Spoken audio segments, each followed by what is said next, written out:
In this video series, we're taking a look at MicroStation's light types, all of which can be set to provide real-world lighting conditions.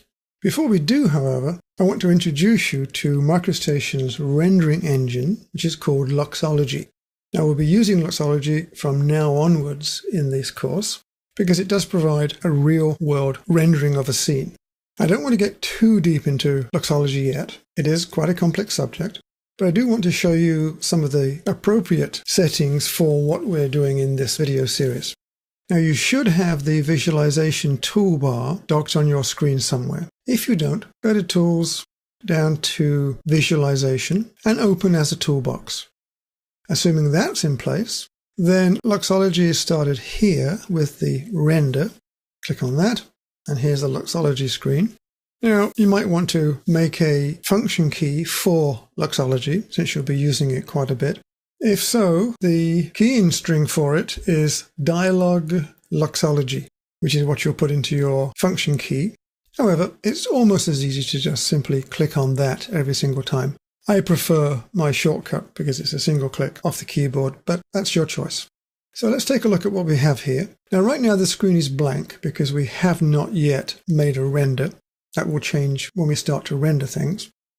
But this first icon is Begin Luxology Render. That just starts the rendering process.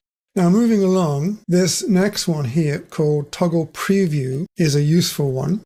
It allows you to do a very quick render just to see how things look in the scene.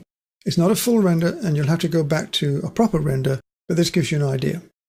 Now, moving quickly past the rest of them, which we don't need yet, we land on Luxology Render Settings, so click on that. And this opens up a selection box for the quality and type of render that you want to do.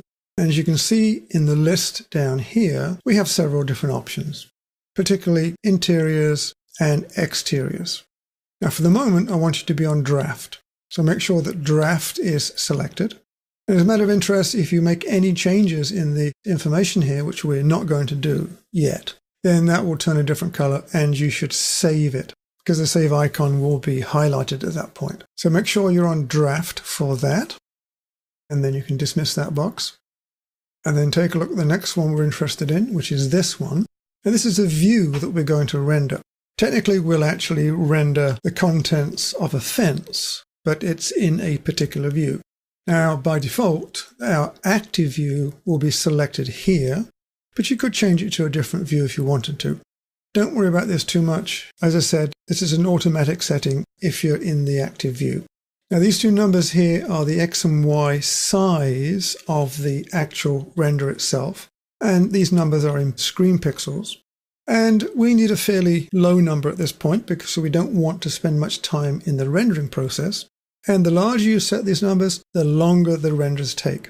Now, I've set mine at 600, which is the X direction, the horizontal direction, and the 280 will automatically be generated itself if lock is on. And this is the actual aspect ratio of my view. So your number beneath may be different when you set to 600. And that's simply because of the size of the view that you're working with. Then we scoot down to the bottom. Here we can save a render to a file for future use. We'll be doing a little bit of that later on.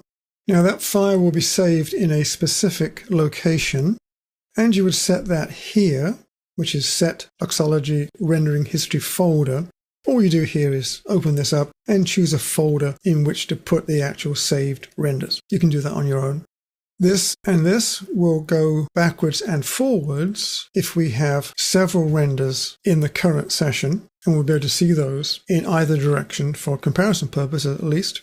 Next to it is the Delete Current Image. Now, this is blank right now because we don't have a current image, but the image on the screen, when you have it, you can delete it directly with this tool. Moving along, we have these two.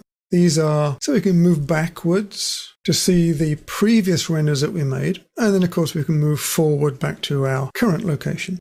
This one sets the background, and we'll do that when we actually have a render.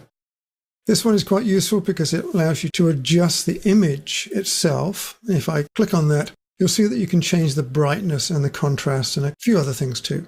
We are mostly interested in the brightness. We may need to adjust this to make this scene that we want look a little better.